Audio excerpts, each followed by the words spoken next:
안녕하세요. 사연을 부탁해입니다. 오늘의 사연을 소개하겠습니다. 아침 일찍 남편을 출근시키고 아들을 유치원차에 태워보낸 뒤 친구를 만나기 위해 약속 장소로 향했습니다.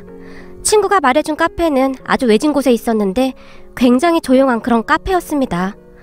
여기 엄청 조용하고 분위기도 좋은데? 주변을 두리번거리며 제가 조용히 말했어요. 그치? 난 여기 엄청 좋더라고. 우선 조용해서 좋아. 너도 알다시피 내가 하는 일이 종일 사람들한테 시달리는 일이잖아. 그래서 그런지 난 사람 많은 곳은 정말 싫더라고. 커피를 마시던 친구가 창밖을 멍히 바라봤어요. 맞아. 난 그 일 그만둔 지 꽤 됐는데도 아직도 사람 많은 곳은 싫더라고. 근데 일은 할만해? 승진도에서 좀 편해진 거 아니야? 역시 능력자야. 부러운 눈빛으로 제가 친구를 바라봤어요. 야, 네가 지금 그런 말 할 때가 아니지. 난 네가 세상에서 제일 부럽다. 이건 뭐 승진을 해도 행복하지가 않아. 너도 잘 알잖아. 승진하면 책임도 그만큼 더 커진다는 거. 그냥 확 때려치고 싶은데 목구멍이 포도청이라 그러지도 못하고 맨날 카드값에 시달리면서 살고 있어. 넌 요즘 어때? 넌 가면 갈수록 얼굴이 좋아진다. 역시 좋은 남편에 좋은 시댁에 난 네가 진짜 부럽다. 친구의 눈에는 부러움이 가득해 보였어요. 나야 뭐 그냥 잘 지내지 뭐. 그래도 네 덕분에 내가 승진도 하고 진짜 고마워. 에이, 왜 그래. 그게 왜 내 덕분이야. 우리 시어머니께서 도와주신 거지. 요즘도 거기 자주 가셔? 제가 쑥스러운 듯 미소 지었어요. 자주는 안 오시는데 여기저기에 내 소개를 많이 해주셔서 소개받으신 분들이 우리 매장에 들어오시면 항상 나만 찾는다? 덕분에 나도 꽤 유명해졌어. 니네 시어머니께서 꼭 날 찾아가라고 하셨대. 돈도 많으신 분이 그러기 쉽지 않은데 항상 고맙더라고. 결국 이게 다 네 덕분 아니겠냐. 너랑 내가 친한 거 아시니까 그러시는 거잖아. 아무튼 넌 진짜 복도 많다. 세상에 그런 시어머님이 어디 있냐? 친구가 빙그레 웃었어요. 그러게, 남편에 비해 내가 많이 부족해서 결혼 전에 걱정 많이 했었는데 우리 시어머님은 그런 내색도 안 하시고 진짜 좋은 분이셔. 나도 난데 우리 엄마가 깜짝깜짝 놀라신다니까. 세상에 그런 시어머님이 어디 계시냐고. 친구와 저는 그렇게 한동안 수다 산매경에 빠져 시간 가는 줄 모르고 이야기를 나눴습니다. 그런 친구와 저는 한 백화점 명품관에서 만났어요. 그때 당시 저는 지방대를 졸업한 뒤 취업을 하기 위해 많은 노력을 했지만 취업이 결코 만만치가 않았습니다. 그러던 어느 날 백화점에서 근무를 하던 사촌 언니가 제게 급히 연락을 해왔어요. 주연아, 너 아직도 취업 준비 중이지? 혹시 아르바이트 할래? 백화점 세일 기간이라 매장에 아르바이트 많이 구하던데 취업 알아보면서 아르바이트 하면 좋잖아. 사촌 언니는 서울에 있는 대학을 졸업한 후 땡땡 백화점 정규직으로 근무를 하고 있었어요. 땡땡 백화점이 꽤 큰 대기업이었고 그 백화점 정규직으로 근무를 하고 있었거든요. 그랬기에 대기업을 다닌다는 자부심도 나름 컸습니다. 아르바이트? 어떤 건데? 그게 말이야, 판매하는 건데 와서 간단하게 면접 보고 상품 교육받고 그러면 되거든? 면접이야. 내가 매장에 말해놓으면 바로 통과할 거니까 걱정하지 말고. 판매사원? 나 그런 거 한 번도 안 해봤는데. 내가 그런 걸 어떻게 해. 사실 얼굴도 모르는 사람들에게 상품을 판매하는 것이 결코 쉬운 일은 아니었으니까요. 야, 못할 게 뭐가 있어. 상품 교육 받으면 개나 소나 다 해. 그리고 사실 너 지방대 나와서 지금 어디 취업도 안 되고 있잖아? 그러니까 학교 다닐 때 공부 좀 잘하지 그랬어. 요즘은 지방대 나오면 서류 면접에서 그냥 탈락이야. 그냥 그렇게 놀고 있을 바에야 뭐든지 하는 게 낫지 않아? 글쎄, 한번 생각 좀 해볼게. 그쪽으로는 한 번도 생각해본 적이 없어서. 뭐야, 안 돼! 내가 그 매장에 너 올 거라고 미리 말해놨단 말이야. 그러니까 무조건 와야 해. 알았지? 난 아직 간다는 말도 안 했는데 그러면 어떡해. 제가 짜증 섞인 목소리로 말했어요. 야, 지금 네 처지에 고르긴 뭘 골라. 암튼 다음 주부터 출근해야 하니까 미리 와서 면접 보고 교육받아. 사촌 언니가 마치 제게 명령하듯이 말을 하고는 전화를 끊었어요. 그렇게 저는 얼떨결에 사촌 언니가 있는 백화점에 가서 근무를 하게 되었어요. 그 뒤 사촌 언니가 친척들에게 저를 취직시켜줬다며 큰 소리를 치고 다녔답니다. 내가 대기업 정도 다니니까 취업시켜주는 거지. 사실 요즘 취업이 어디 보통 힘든 일인 줄 알아? 대학까지 졸업해서는 언제까지 집에서 먹고 놀 생각인지 하도 보기 딱해서 내가 일자리 알아봐줬잖아. 사촌 언니가 여기저기 떠들고 다녔더라고요. 그렇게 제 백화점 생활이 시작되었습니다. 처음에는 매대에서 뭐 간단한 액세서리를 파는 그런 아르바이트였는데 생각보다 제 적성에 잘 맞았던지 매출이 꽤 좋은 편이었어요. 우선 제가 워낙 성격이 쾌활하고 부침성이 좋다 보니 제가 조금만 설명하면 고객들이 아이고 아가씨가 성격이 아주 좋네 라며 좋아하셨거든요. 그러던 어느 날 직원 식당에서 우연히 알게 된 명품관 직원이 제게 명품관에서 일해볼 생각이 없느냐며 물어왔어요. 처음에는 명품이라는 곳 자체가 왠지 저랑 잘 어울리지 않을 것 같아 부담스럽다며 거절했지만 명품관은 아르바이트 뽑는 경우가 거의 없는데 알바비도 세고 이번에 특별히 아르바이트를 뽑는 거라면서 계속 설득을 했어요. 결국 저는 그 명품관에서 일을 하게 되었습니다. 하지만 그때까지도 그냥 아르바이트라고 생각하고 있었을 뿐 별다른 생각을 하진 않았어요. 하지만 계속 일을 하다 보니 저도 몰랐던 재능이 있는 것 같았어요. 우선 제가 아르바이트였지만 판매 실적이 좋다 보니 다들 놀란 시선으로 바라봤거든요. 다만 우리 부모님은 제가 백화점에서 일하는 것을 탐탁지 않아 하셨어요. 내가 가만히 들어보니 그런 일은 오래 할 수도 없다고 하던데 빨리 취직할 생각이나 해. 그냥 작은 회사라도 오래 다닐 수 있는 곳으로 다녀야지. 언제까지 그러고 있을 거야? 아빠가 답답한 듯이 말씀하셨거든요. 부모님께서 그런 이유가 다 있었는데 사촌언니가 친척들에게 제가 백화점에서 판매선으로 근무를 한다며 그렇게 비웃고 다녔다고 하네요. 지연이 말이에요. 내가 그냥 아르바이트만 하라고 했지 내가 언제 눌러앉으라고 했나? 하긴 뭐 지방대 나온 사람을 어떤 회사에서 채용하겠어? 지연이 수준에는 거기가 딱이긴 하지. 결국 내가 취업시켜준 거네? 부모님까지 다 있는 앞에서 그런 식으로 말을 했다고 합니다. 아마도 백화점에서 사람들이 제 칭찬을 많이 하다 보니 사촌언니 입장에선 약간 빈정이 상하지 않았나 싶었어요. 아니 지연씨 말이야 성격이 참 좋아. 거기다 아주 반듯한 게 딱 봐도 고급스러워 보이잖아? 그러고 보니 선미씨 사촌동생이라며. 그럼 나 좀 소개시켜줘봐. 사촌언니와 함께 근무하는 남직원들이 그런 말들을 했던 모양이었어요. 어느 날은 사촌언니가 제가 있는 매장으로 어떤 남직원과 함께 내려왔는데요. 저기 지연아, 여기 이대리님이 너 좀 소개시켜달라는데 넌 어때? 사촌언니가 불만 가득한 표정으로 물었어요. 그게 무슨 말이야? 제가 놀란 채 사촌언니를 바라봤어요. 그러니까 여기 이대리님이 너 마음에 든다고 하니까 한번 만나보던지. 아, 저기 죄송합니다. 제가 신경 쓸 일이 많아서 남자친구 사귀고 그럴 시간이 없습니다. 정말 죄송합니다. 제가 정중하게 거절했어요. 그럼 혹시 전화번호라도 받을 수 있을까요? 그냥 편하게 가끔 연락이라도 주고받으면 되잖아요. 정말 죄송합니다. 라며 제가 다시 거절했어요. 사실 백화점이라는 곳이 작은 일에도 소문이 꼬리에 꼬리를 물고 이상한 얘기로 부풀려져서 순식간에 퍼져나가는 그런 곳이었기에 사실 상당히 조심스러웠거든요. 그때 당시 긴 시간을 근무해보진 않았지만 그러한 것을 몇 번 봐왔었기에 저는 절대 그러고 싶지가 않았어요. 거봐, 내가 뭘 했어요? 제가 원래 쥐뿔도 없으면서 콧대만 엄청 세다니까요. 이 대리님이 막 들이대니까 지가 뭐라도 된 줄 알고 더 그러는 거예요. 사촌언니가 저를 있는 대로 노려봤어요. 하지만 저는 그런 둘을 상관도 하지 않았습니다. 사촌언니야 뭐 오래전부터 그런 사람인 걸 잘 알고 있었으니까요. 그렇게 저는 백화점에서 일을 하면서도 취업 자리를 계속 알아보고 있었어요. 그러던 어느 날 정말 기가 막힌 일이 일어났는데요. 어느 할머니 한 분이 제가 근무하는 매장으로 들어오셨는데 저를 보자마자 진이야, 우리 진이가 봤구나. 이제야 찾았구나. 라며 제 손을 덥석 잡으셨어요. 그 바람에 제가 놀란 채 어리둥절해 있었는데요. 아이고 이거사, 도대체 어디 갔다 온 거야? 이 엄마가 너를 얼마나 찾아다닌 줄 알아? 할머니의 눈에서는 눈물이 비오듯 쏟아지고 있었어요. 할머니, 죄송한데 사람을 잘못 보신 것 같아요. 저는 진이가 아니고 주연이라고 합니다. 혹시 따님을 찾으시는 거예요? 할머니가 안쓰러워서 제가 천천히 물었어요. 진이야, 우리 딸 진이야. 제가 할머니의 따님이 아니라고 아무리 말을 해도 할머니께서는 제 손을 꼭 잡으신 채 눈물만 흘리셨습니다. 그 순간 매장 매니저가 제게 다가왔어요. 주연씨, 무슨 일이죠? 아니 그게 이 할머님께서 저를 따님으로 착각하신 것 같아요. 제가 설명을 해드렸는데 자꾸만 저보고 따님이라고 하셔서요. 제가 안절부절 못한 채 어쩔 줄을 몰라 했어요. 아무리 그래도 그렇지 지금 명품 매장에서 뭐 하는 겁니까? 그럼 빨리 보안요원을 부르던지 해야죠. 매니저가 보안요원을 부를 태세였어요. 아니 그게 제가 잠시 모시고 나갔다 오겠습니다. 할머님께서 지금 많이 놀라신 것 같은데 보안요원까지 부르면 더 놀라실 것 같아서요. 매니저에게 말을 한 뒤 제가 할머님을 모시고 그곳을 나오고 있었어요. 그런데 그 순간 어떤 아주머니 한 분이 할머님을 보고는 놀라서 뛰어오셨어요. 어머님, 도대체 어딜 가셨던 거예요? 깜짝 놀랐잖아요. 할머님을 보자마자 아주머니가 놀라서 물었어요.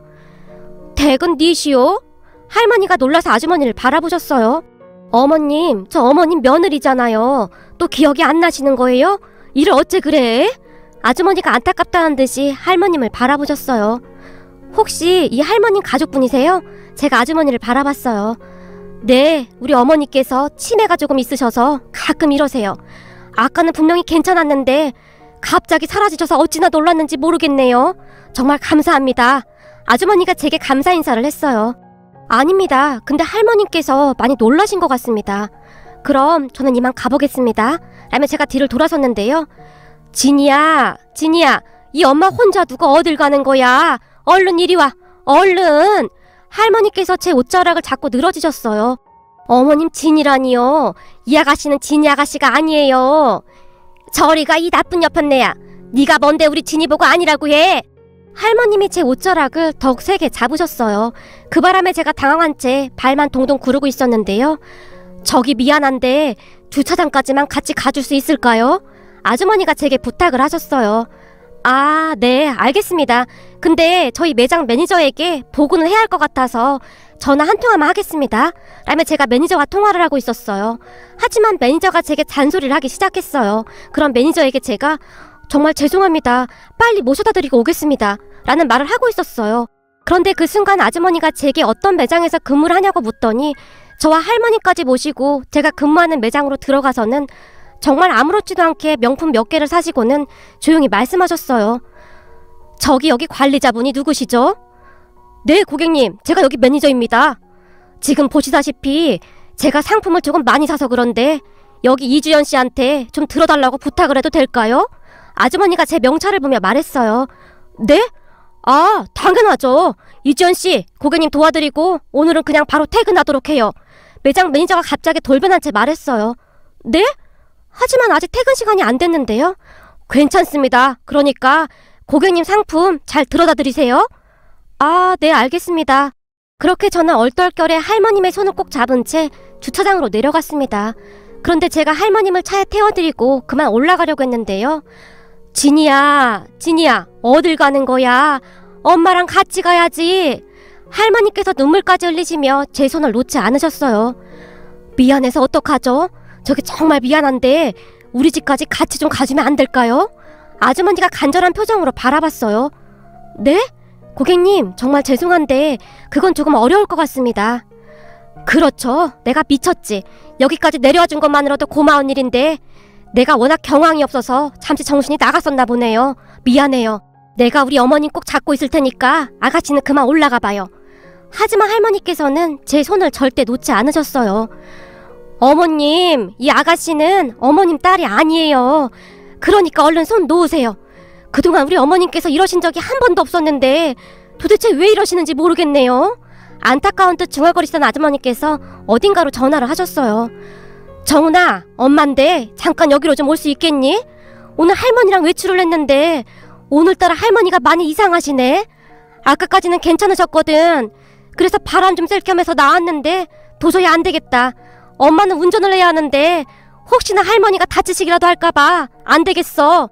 아무래도 아들과 통화를 하는 듯 했는데 아주머니의 이마에 이슬이 송골송골 맺혀 있었어요. 저기 저는 괜찮아요. 아드님 오실 때까지 저도 같이 기다릴게요. 근데 혹시 티슈 좀 있으세요? 할머님 얼굴이 지금 눈물 범벅이시네요. 아, 네, 정말 고맙습니다. 아주머니가 급히 제게 티슈를 건네셨어요. 할머님, 저 여기 있으니까 이제 그만 우세요. 제가 할머님 얼굴에 있던 눈물을 닦아드렸어요. 진이야, 내 딸 진이야. 앞으로 엄마 옆에 꼭 붙어 있어야 한다. 할머니께서 제 손을 더욱 세게 잡으시며 다시 눈물을 쏟으셨어요. 사실 그게 내가 처음 보는 아가씨한테 이런 말 하기가 좀 그런데요. 우리 어머님께는 딸이 하나 있었는데 오래전에 사고로 세상을 떠났어요. 우리 아가씨가 세상 떠나던 그때가 지금 아가씨 나이 정도였어요. 아무래도 그래서 아가씨를 보고 그런 생각을 하셨던 것 같네요. 정신이 온전하실 때는 이런 적이 없으셨는데 치매를 앓고부터는 우리 아가씨를 자주 찾으시더라고요. 근데 자세히 보니 우리 아가씨랑 너무 많이 닮긴 했네요. 우리 아가씨도 얼굴이 아주 뽀얗고 눈이 아주 똘망똘망했었거든요. 그리고 아까 보니 아가씨 웃을 때 양볼에 보조개가 들어가던데 우리 아가씨도 양쪽 뿔의 보조개가 참 귀여웠었거든요. 우리 어머님께서 착각할 만했네요. 정말 많이 닮았어요. 우리 아가씨가 참 착하고 그렇게 예쁠 수가 없었거든요. 아주머니는 처음 보는 제게 구구절절 이야기를 하셨어요. 저기 여기 티슈로 닦으세요. 제가 아주머니에게 티슈를 건넸어요. 에구머니나 갑자기 눈물이 왜 이렇게 나와 그래? 주책이네. 나라도 정신 바짝 차려야 하는데 아가씨 얼굴 보니 우리 아가씨가 너무 보고 싶어지네요. 눈물을 닦던 아주머니가 쑥스러운 듯 미소 지으셨어요. 아닙니다. 괜찮습니다. 근데 저랑 정말 많이 닮으셨나 봐요. 할머니께서 저를 보자마자 제 손을 덥석 잡으셨거든요. 네, 보면 볼수록 정말 많이 닮았네요. 마치 우리 아가씨가 환생해서 다시 태어난 것 같아요. 그랬으니 우리 어머님께서 넋이 나가실 수밖에요. 아가씨한테는 너무 미안해요. 아주머니께서 제게 몇 번이나 사과를 하셨어요.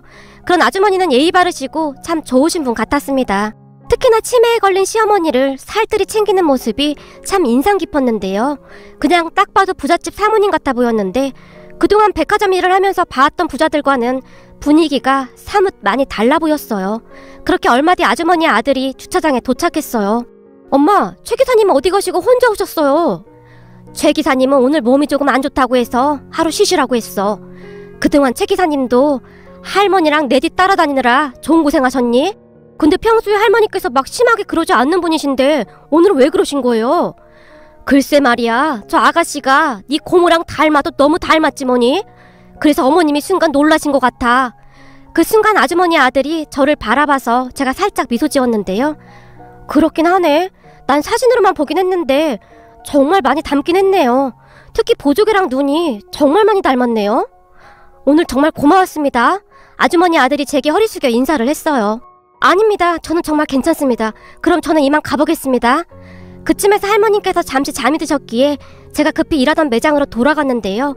제가 매장으로 들어서자마자 동료 직원들이 제게 모여들었어요. 아까 그 고객님, 우리 백화점 VVIP 고객님이시라던데? 너 명함이나 그런 거 받았어? 아니, 그럴 정신이 어딨어.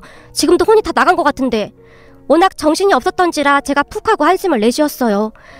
암튼 넌 너무 정직해서 문제야. 나 같았음 어떻게 해서든 내 단골로 만들었을 텐데. 동료가 고개를 절레절레 저었어요. 그런데 그 뒤부터 정말 놀랄만한 일들이 일어나기 시작했어요. 그때 그 아주머니, 그러니까 여자 고객님이 다음날 어떤 남자분과 함께 우리 매장을 찾아오셨어요. 어제는 정말 고마웠어요. 이거 어제 도와주셔서 감사해서 드리는 겁니다. 여자 고객님이 제 손에 선물 봉투를 쥐어주셨어요. 아닙니다. 제가 한 것도 별로 없는걸요. 정말 괜찮습니다. 제가 놀란 채 정중하게 거절했어요. 이거 내 손이 너무 부끄러운데요. 여자 고객님이 저를 보며 빙그레 웃으셨어요. 주연씨, 얼른 받지 않고 뭐해. 그런 거 그냥 받아도 돼. 주변에 있던 매니저가 제게 큰 목소리로 말했어요. 아, 네. 그럼 감사합니다. 제가 쭈뼛쭈뼛거리며 선물 봉투를 받아들었어요. 어제는 정말 고마웠어요. 여자 고객님이 제게 다시 말을 했는데 옆에 서 있던 남자분이 아무 말도 없이 저를 뚫어지라 바라보고 있었어요. 그리고는 잠시 후에 그 두 분이 매장을 나가셨는데요. 여보, 어때요? 내 말이 맞지? 우리 진이 아가씨 판박이라니까. 그랬으니 어머니께서 그러셨던 거야. 그러게, 정말 많이 닮긴 닮았구만. 근데 큰일이야. 그때 어머님이 계속 진이만 찾아대니 정말 큰일이야. 남자분이 긴 한숨을 내쉬었어요. 그 이후 여자 고객님께서 자주 우리 매장에 방문해 주셨어요. 그러다가 어느 순간에는 제게 따로 커피를 마시자고 하셨어요. 저기 주연씨, 내가 이런 말 하면 혹시 기분 나쁠까봐 그동안 말도 못 꺼내고 있었는데 그날 여기서 주연씨 만난 뒤로 우리 시어머님께서 식사도 잘 못 드시고 계속 주연씨만 찾아서 지금 큰일이에요. 지금껏 이런 적이 단 한 번도 없었는데 그냥 눈물만 흘리시네요. 정말요? 어떡해요. 괜히 저 때문에 큰일이시네요. 제가 딱히 잘못한 것은 없지만 괜시레 미안해졌거든요. 아니에요. 주연씨가 미안할 건 없는데 그래서 제가 부탁 하나만 해도 될까요? 부탁이요? 무슨 부탁이신지요? 그게 정말 미안한데 아주 잠깐만이라도 우리 어머님 말동무 좀 해주시면 안 될까요? 갑자기 이런 부탁해서 정말 미안해요. 그 대신에 우리가 아유, 이걸 어떻게 말해야 하나 그래? 아, 혹시 제가 고객님 댁에 가서 말동무 해드린 만큼 돈으로 주시겠다는 말씀이신 거예요? 그게 맞긴 한데 이게 잘못 들으면 기분 나쁠 수 있는 문제잖아요? 그렇다고 그냥 와서 무료 봉사하라고 하면 그건 더더욱 안 될 것 같고 여자 고객님이 제 눈치를 보며 조심스레 말했어요. 네, 그럼 긴 시간은 아니더라도 잠깐씩은 괜찮을 것 같은데 저기 근데 돈은 안 주셔도 됩니다. 저번에 우리 매장에서 상품을 많이 구입해 주셔서 제 판매 실적이 아주 많이 올라갔거든요. 그 뒤에 오셔서도 많이 구입해 주셨잖아요. 그러니까 돈은 안 주셔도 괜찮습니다. 사실 우리 할머니도 치매로 고생하시다 돌아가셨거든요. 우리 엄마가 그런 할머니를 끝까지 돌보셨어요. 우리 할머니랑 엄마는 나름 사이가 참 좋았거든요. 고객님 모습을 보니 문득 우리 엄마 생각도 나고 돌아가신 우리 할머니 생각도 나서 제 마음도 아프네요. 제가 옆에서 쭉 지켜봤는데 치매 어르신 돌보는 일이 보통 힘든 일이 아니잖아요. 별로 어려운 일도 아니고 제가 도와드릴게요. 저도 고객님께 큰 도움을 받았는데 마땅히 도와드려야죠. 그 뒤 저는 그 고객님 집에 가서 할머님의 말동무를 해드렸어요. 그게 별로 어려울 것도 없었고 그냥 같이 식사하고 대화하고 산책하고 뭐 그런 것들이었어요. 매일매일 찾아가기는 힘들었지만 시간이 나는 대로 찾아가서 할머님과 함께 지냈어요. 치매라고 했지만 할머님은 참 좋은 분이셨어요. 아무래도 저를 할머님의 딸이라고 생각하셔서 더욱 잘해주셨던 것 같습니다. 한 달 뒤 고객님께서 감사하다며 제게 돈을 주셨지만 저는 받지 않았습니다. 사실 그 뒤에도 고객님께서 알고 계신 지인분들과 우리 매장을 수시로 오셔서는 매출을 올려주셨거든요. 덕분에 저도 매장에서 꽤 유명해질 정도였으니까요. 그렇게 저는 그 고객님 가족들과 조금씩 가까워져 가고 있었어요. 아주 오래전부터 알고 지냈던 것처럼 큰 불편함 없이 지냈으니까요. 그러다가 그 고객님의 아들과 친해지게 되었는데요. 항상 우리 집까지 데려다주곤 했으니까요. 그 고객님과 마찬가지로 아들도 참 예의 바르고 착한 사람이었어요. 그분들이 지금의 우리 시부모님과 남편입니다. 저를 집 앞까지 데려다주던 어느 날 남편이 제게 고백을 했어요. 백화점 주차장에서 처음 보던 날부터 저를 좋아하게 되었다고 했어요. 하지만 그러기에는 남편과 제가 이것저것 차이가 나도 너무 많이 났었기에 처음에는 제가 정중하게 거절했어요. 아무래도 주연씨랑 제가 나이 차이가 조금 나다 보니 좀 그렇죠? 남편이 쑥스러운 듯이 고개를 숙였어요. 아니요, 그렇다기보다는 정훈씨랑 저랑은 이것저것 차이가 나도 너무 많이 나요. 학벌도 그렇고 집안 형편도 그렇고 저는 그냥 평범하게 살고 싶거든요. 주연씨도 우리 부모님 잘 알잖아요. 우리 부모님 그런 거 따지실 분 아니세요. 아마도 엄청 좋아하실걸요? 우리 엄마는 아예 주연씨 팬이잖아요. 바르게 잘 컸다고 입에 침이 마르도록 칭찬하시는걸요? 아무리 그래도 결혼은 다른 문제잖아요. 아무튼 전 자신 없어요. 그리고 혹시나 우리 부모님 상처받지 않을까 걱정도 되고요. 제가 다시 한번 정중하게 거절했어요. 그런데 그 뒤 고객님이 아주 대놓고 제게 말씀하셨어요. 주연씨, 우리 아들이 참 좋은 사람인데 한번 잘 만나봐요. 사실 우리 아들이 지금껏 결혼을 안 한 이유가 주변에 멀쩡한 여자들이 없다고 안 하고 있었거든요. 좀 바르고 밝은 아가씨 만나고 싶다고요. 그런데 그날 주차장에서 주연씨 보고 한눈에 반한 것 같아요. 그러니까 한번 만나봐요. 주연씨라면 우리도 대환영이에요. 우리는 그렇게 얼마 뒤 결혼을 하게 되었답니다.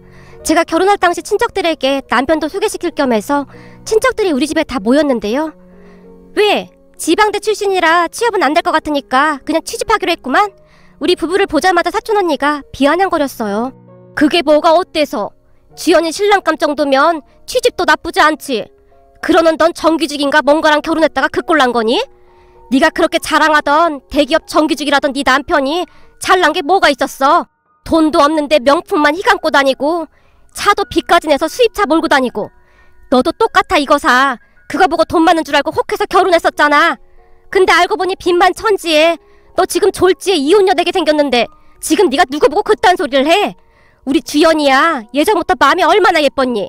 니들 할머니 치매 왔을 때도 우리 주연이가 할머니를 얼마나 살뜰히 챙겼어. 근데 그때 넌 어떻게 했어? 할머니가 식사하시다가 옷에 음식 좀 떨어뜨렸다고 더럽다느니 입맛이 뚝 떨어진다느니. 이거사, 네가 그러니까 될 일도 안 되는 거야. 그동안 네가 주연이한테 막말하고 무시할 때부터 우리가 딱 알아봤다. 사람이 그렇게 살면 안 되는 거야. 네 그 주둥아리 때문에 오려던 복도 다 달아나겠다. 그동안 참기만 하시던 고모가 사촌언니에게 삿대질까지 하시며 소리치셨어요. 고모, 지금 뭐 하는 거야? 주연이가 부잣집에 시집가니까 갑자기 일어나 본데 고모 그러는 거 아니야. 사촌언니가 말을 했어요. 그동안 우리가 집안 시끄러질까봐 다들 모른 척했지만 너 말하는 꼬락서니 때문에 다들 얼마나 화딱지가 났었는 줄 알아? 그리고 네가 항상 대놓고 막말할 때마다 우리 주연이는 듣고만 있었는데 넌 뭐가 그렇게 억울해?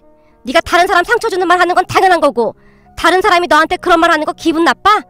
그러니까 마음을 좀 곱게 쓰란 말이야. 오늘 우리 주연이 신랑감 인사 왔으니까 시끄럽게 할 거면 넌 그만 가봐. 집안 망신도 이런 망신이 어딨어 그래? 그래, 난 갈 테니까 다들 잘 먹고 잘 살아. 내가 얼마나 잘 사는지 지켜볼 테니까. 사촌언니가 씩씩거리며 밖으로 나갔어요. 그 뒤 사촌언니는 결국 형부와 이혼을 했습니다. 사실 고모 말씀처럼 그동안 사촌언니한테 막말만 듣고 살아서 그랬는지 그다지 안쓰럽지도 않더라고요. 저는 결혼 후에도 잘 살고 있었으니까요. 결혼 뒤에도 시부모님은 한결같으셨거든요. 거기다 우리가 합가해서 살겠다고 했지만 시어머니께서 강력하게 반대하셨어요. 그냥 가끔 와서 할머니 말동무나 좀 해주면 돼. 자주 봐봤자 서로 불만만 생기고 안 좋더라. 그리고 간병해주시는 분도 계시잖니. 그냥 우리 떨어져 살면서 이렇게 예쁘게 살자. 네 마음만 예쁘게 받으마. 그 뒤 저는 시댁에 자주 방문해서 가족들과 즐거운 시간을 보내고 있습니다. 시할머니께서 저를 보실 때마다 환하게 웃으시는 모습만 보면 제 마음도 참 따뜻해진답니다. 그리고 시어머님은 그 뒤에도 저랑 친하게 지내던 제 친구를 항상 챙겨주셨는데요. 아는 지인분들을 총동원해서 친구가 일하는 매장을 소개해주며 매출을 올려주셨거든요. 우리 시할머니께서도 치매시긴 하지만 시부모님께서 워낙 잘하시니까 건강에 잘 지내고 계신답니다. 얼마 전 고모가 전화를 했는데 사촌언니가 제가 잘 살고 있는 것을 보며 배가 아파서 잠도 제대로 못 잔다고 하더라고요. 그 말을 들으니 참 씁쓸하기 그지없네요. 이렇게 글을 쓰다 보니 아마도 제가 전생에 나라를 구한 것이 아닌가 싶습니다. 오늘의 사연은 여기까지였습니다. 즐겁게 보셨다면 구독, 좋아요 부탁드립니다. 고맙습니다.